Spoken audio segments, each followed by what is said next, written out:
Welcome to Telugu current affairs. ఈరోజు మనం 1 July 2020కి సంబంధించిన ఎడిటోరియల్ అనాలిసిస్ చూస్తున్నాము.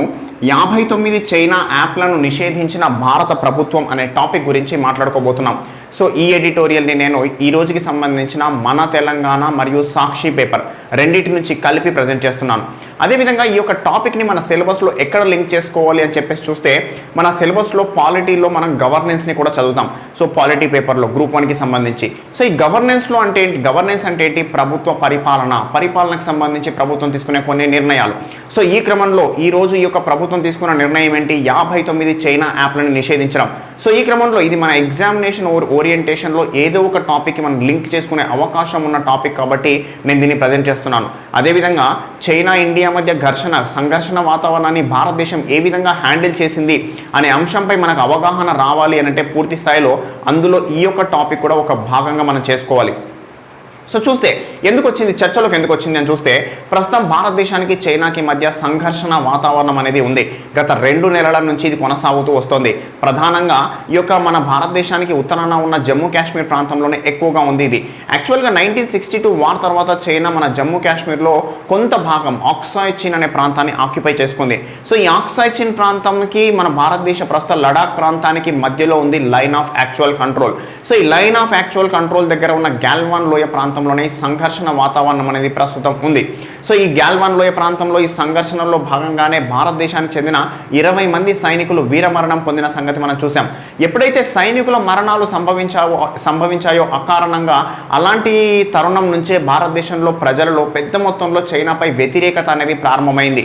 సో చైనాపై వ్యతిరేకత ప్రారంభమై అది ఏ విధంగా చూపించాలి అనుకునే తరుణంలోనే బ్యాన్ చైనా ప్రొడక్ట్స్ అనే అంశం ముందుకొచ్చింది. సామాజిక మాధ్యమాల్లో పెద్ద మొత్తంలో ఈ యొక్క చర్చలోకి వచ్చిన అంశం బ్యాన్ చైనా ప్రొడక్ట్స్. ఈ బ్యాన్ చైనా ప్రొడక్ట్స్కి కొనసాగింపుగానే ఈరోజు ప్రభుత్వం చేసిన అంశం ఏంటంటే ఈ యొక్క 59 చైనా యాప్లకి సంబంధించి విధించిన బ్యాన్. సో ప్రధానంగా ఈ యొక్క యాప్లపై బ్యాన్ విధించడం ద్వారా భారత ప్రభుత్వం ఏం చెప్పాలనుకుంటుంది అంటే చైనాని పరోక్షంగా మనం విమర్శిస్తున్నాం, చైనా యొక్క అంశాలని, చైనా యొక్క విధానాలని విమర్శిస్తున్నాం అనే విషయం పరోక్షంగా చైనాకి చెప్పాలి అనుకుంటోంది భారత ప్రభుత్వం అంటున్నారు.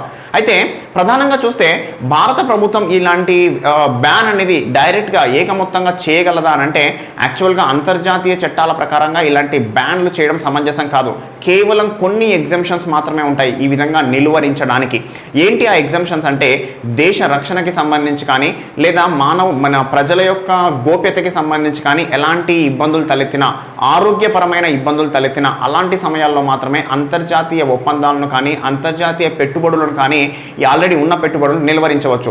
సో ఈ క్రమంలో మరి భారతదేశం ఏ పేరుతో ఎలాంటి కారణంతో వీటిని నిలువరించింది అనే అంశం చూస్తే భారతదేశానికి సంబంధించి ఐటీ యాక్ట్, ఈ యొక్క ఇన్ఫర్మేషన్ టెక్నాలజీ యాక్ట్ అని చేశారు 2000 సంవత్సరంలో.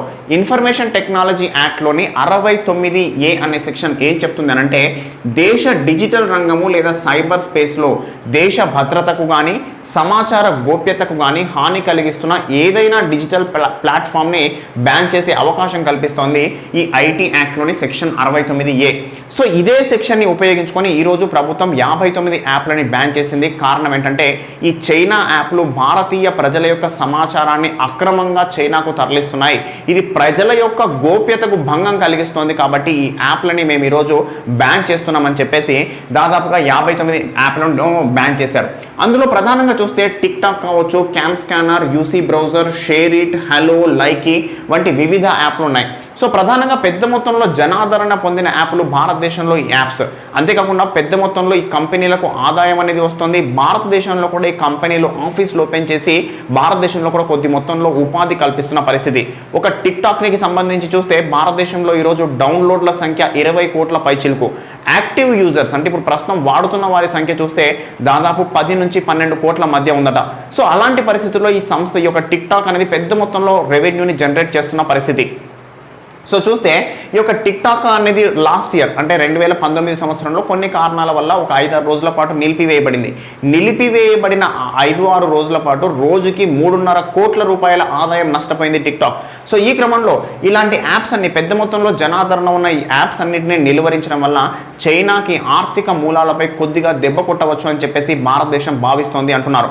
సో ప్రధానంగా అంతేకాకుండా ఈ యొక్క యాప్స్ కూడా అవేదో పూర్తి సర్వీస్ ఓరియంటెడ్గా ఉన్నవి కావు, ప్రజల యొక్క పెద్ద మొత్తంలో వాళ్ళ యొక్క సమయాన్ని వృధా చేస్తున్న యాప్స్ కొన్ని అయితే ప్రజల యొక్క సమాచారాన్ని ట్రాన్స్ఫర్ చేస్తున్న యాప్స్ కొన్ని. ఈ యూసీ బ్రౌజర్ ఏదైతే ఉందో దాన్ని ఈ యొక్క ప్రజల యొక్క సమాచారం వాళ్ళు ఏ వెబ్సైట్లోకి లాగిన్ అవుతున్నారు, ఎలాంటి సమాచారాన్ని వాళ్ళు బ్రౌజ్ చేస్తున్నారు అనే అంశాలన్నింటినీ కూడా చైనా సర్వర్స్కి చేరవేస్తుందట. క్యామ్ స్కానర్, మనం స్కాన్ చేసే ప్రతి డాక్యుమెంట్ యొక్క ఒక కాపీ అనేది చైనాకి ట్రాన్స్ఫర్ అవుతుందట. సో ఆ విధంగా ఉన్న ఇలాంటి డాక్యుమెంట్స్ వల్ల దేశంలో భద్రతకి ఇబ్బంది తలెత్తే అవకాశం ఉంది అని చెప్పేసి ప్రభుత్వం భావించి వీటిపై బ్యాన్ విధించింది. అయితే కొంతమంది నిపుణులు ఈరోజు ప్రశ్నిస్తున్న అంశం ఏంటంటే ఈ రోజు ప్రభుత్వం దీనిపై బ్యాన్ విధించింది, కానీ ఇంతవరకు ఇన్ని సంవత్సరాల పాటు ఈ యాప్స్ భారతదేశంలో ఉండి పెద్ద మొత్తంలో సమాచారాన్ని ఇప్పటికే చైనాకు చేరవేసి ఉంటాయి కదా, మరి ఆ సమాచారానికి బాధ్యులు ఎవరు, అంటే ఆ సమాచారం అక్రమంగా చైనాకి చేరిన సమాచారానికి బాధ్యులు ఎవరు అనే విషయం గురించి ప్రభుత్వాన్ని ప్రశ్నిస్తున్న పరిస్థితి. అంతేకాకుండా ప్రస్తుతం ఈ యొక్క బ్యాన్ అనేది ఏదైతే ఉందో ఈ బ్యాన్ అనేది చైనాతో వచ్చిన సంఘర్షణ కారణంగానే ప్రభుత్వం విధించింది.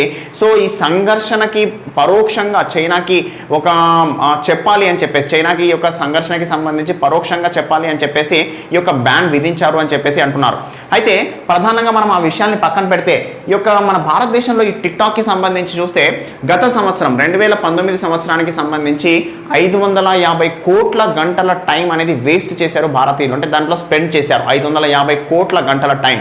అదేవిధంగా భారతదేశానికి సంబంధించి చూస్తే ఇది 15 భాషల్లో అవైలబుల్ ఉంటూ పెద్ద మొత్తంలో ఈ యొక్క ప్రజలకి సంబంధించి ఒక టైం పాస్ ఈవెంట్గా మారిపోయింది. సో ప్రధానంగా చూస్తే రాజకీయ నాయకుల యొక్క వ్యంగ్యాస్త్రాలు కానీ, చిన్న పిల్లలకి సంబంధించిన అంశాలు కానీ, లేదంటే ఈ యొక్క గేమ్స్కి సంబంధించిన అంశాలు కానీ, ఇవన్నీ కూడా ఈ టిక్టాక్ ద్వారా పెద్ద మొత్తంలో ప్రమోట్ చేసుకోవడానికి వాడుతున్నారు. సో ఈ ప్రమోషన్ కొరకు వాడుతున్న ఈ టిక్టాక్ వల్ల పెద్ద మొత్తంలో దేశంలో ప్రజల యొక్క పని గంటలు అనేది వేస్ట్ అవుతున్నాయి అంటున్నారు. అయితే టిక్టాక్ ఏదో మన దేశం ఒక దేశంలో ఉన్నది కాదు, దాదాపుగా 150కి పైగా దేశాల్లో ఉంటూ 75 డిఫరెంట్ లాంగ్వేజెస్లో వర్క్ అవుతూ ఉంది.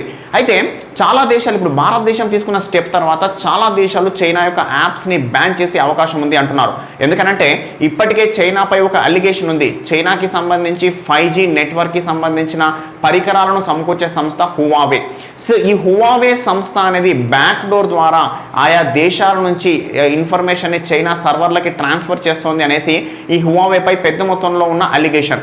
సో ఈ అలిగేషన్ కారణంగానే అమెరికా హువావే కంపెనీని బ్యాన్ చేసింది. అంతేకాకుండా అమెరికా చెప్పిన అంశం ఏంటంటే చాలా దేశాలు, అమెరికాతో సన్నిహితంగా ఉన్న దేశాలన్నిటికీ కూడా ఈ హువావే కంపెనీని బ్యాన్ చేయమని చెప్పేసి చెప్పింది అమెరికా. కానీ ఇప్పటికీ చాలా దేశాలు చేయలేదు. కానీ ఈ యొక్క అలిగేషన్ ఏదైతే ఉందో అది మాత్రం పెద్ద మొత్తంలో చర్చలోకి వచ్చింది. ఏంటి, బ్యాక్ డోర్ ద్వారా సమాచారాన్ని చైనాకు ట్రాన్స్ఫర్ చేస్తున్నాయని. సో ఇప్పుడు అదే కారణంతో బ్యాక్ డోర్ ద్వారా సమాచారాన్ని ట్రాన్స్ఫర్ చేస్తున్నాయి అనే కారణంతోనే భారతదేశం ఈ యాప్లపై బ్యాన్ విధించింది.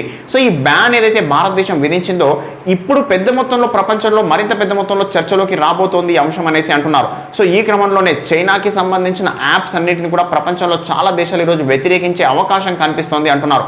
ఇది చైనాకి ఆర్థిక పరంగా దెబ్బ అనేసి అంటున్నారు. అయితే భారతదేశం తీసుకున్న ఈ నిర్ణయం కారణంగా చైనా దీనికి ఏ విధంగా రెస్పాండ్ అయింది అని చూస్తే చైనాకి సంబంధించిన విదేశాంగ శాఖ వాళ్ళు చెప్పిన అంశం ఏంటంటే అంతర్జాతీయ పెట్టుబడిదారుల న్యాయమైన చట్టపరమైన హక్కులను కాపాడాల్సిన బాధ్యత భారత ప్రభుత్వంపై ఉంది అంటున్నారు. సో ఈ వీళ్ళందరూ ఎవరంటే పెట్టుబడిదారులు, భారతదేశంలో పెట్టుబడులు పెట్టి ఈ యొక్క యాప్లను నిర్వహించుకుంటున్న వారు. కొంతమంది చైనా నుంచి ఆపరేట్ చేస్తున్నారు, కొంతమంది భారతదేశంలో ఆఫీసులు ఓపెన్ చేశారు. అంతేకాకుండా చైనా ప్రతి సంవత్సరం భారతదేశంలో కొన్ని వేల కోట్ల పెట్టుబడులు పెడుతోంది వివిధ అంకుర సంస్థల్లో. సో ఇప్పుడు ఈ యొక్క అంతర్జాతీయ పెట్టుబడిదారులుగా ఉన్న ఈ చైనా ఎవరైతే ఉన్నారో వీళ్ళందరి యొక్క హక్కులు కాపాడాల్సిన బాధ్యత భారతదేశాన్ని. ఈ విధంగా కొన్ని యాప్స్ని బ్యాన్ చేయడం వల్ల భారతదేశం పెద్దగా సాధించేదేమీ లేదు, ఇది ఇరు దేశాలకి నష్టం అని చెప్పేసి అంటున్నది అది యొక్క చైనా విదేశాంగ శాఖ.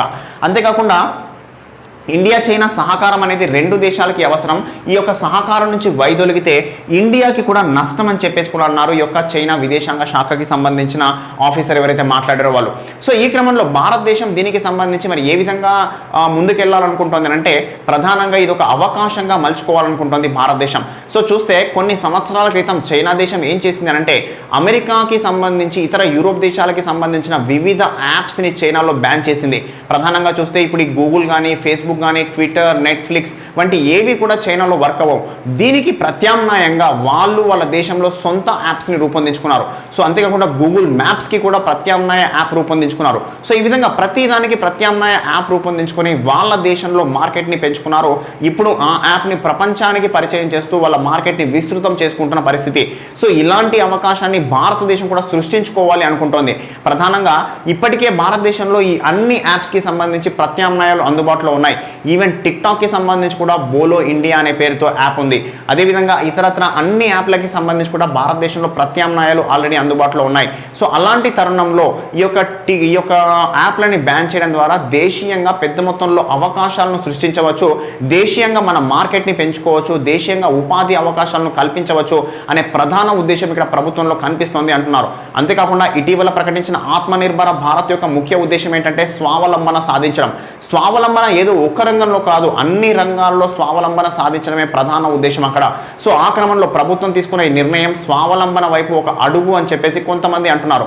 కానీ చైనాని మనం ఏ విధంగా అయితే బ్యాన్ చేశామో అదే విధంగా చైనా కూడా మనల్ని బ్యాన్ చేస్తే పరిస్థితులు దేశ ఆర్థిక వ్యవస్థపై తీవ్రంగా ఉంటాయి అంటున్నారు. ఎందుకంటే ఈరోజు చాలా రంగాలలో మనం చైనాపై ప్రధానంగా ఆధారపడి ఉన్నాం.